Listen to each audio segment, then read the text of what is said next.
এটা আমাদের সংসদ নেতা জনাব তারেক রহমান এটা সংসদ নিকট দুইটা প্রস্তাব নিয়ে উপস্থাপন করেছিলেন যে আমরা ওনার প্রস্তাব যে কেউ ডিউটি ফ্রি ট্যাক্স ফ্রি কোনো এমপি প্রিভিলেজে কোনো গাড়ি নেবে না। এটা সবাই একমত হলো, সিদ্ধান্ত হলো যে ট্যাক্স ফ্রি কোনো গাড়ি নেবে না। আর যেটা হলো যে সরকারি কোনো প্লট যারা এমপি হয়েছেন সরকারি কোনো প্লট বরাদ্দ দেবে না, সেটা একমত হলো। আপনি কোনো ফোন পেয়েছেন পরিষদ সভাপতি? আমরা শুনতে পেরেছি যে আইনমন্ত্রী হিসেবে এইটা বলতে পারছি না।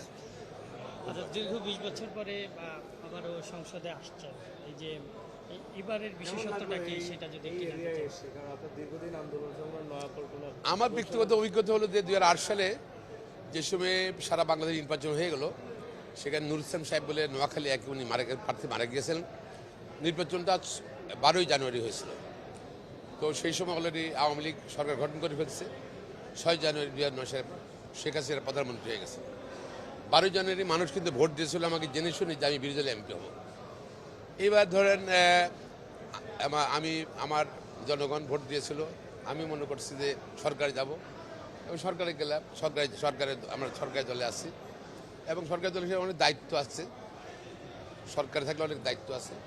দেশে অনেকগুলো প্রাথমিক যে কাজগুলো আছে, যেটা হলো যে দেশের রাজনৈতিক স্থিরতা থেকে এটাকে স্থিরতা আনতে হবে, জাতীয় ঐক্য সৃষ্টি করতে হবে। তারপর মব জাস্টিস বন্ধ করতে হবে কঠিনভাবে এবং আপনার যেন সবাই আইন অনুযায়ী সবাই চলে, সেই ব্যবস্থা গ্রহণ করতে হবে।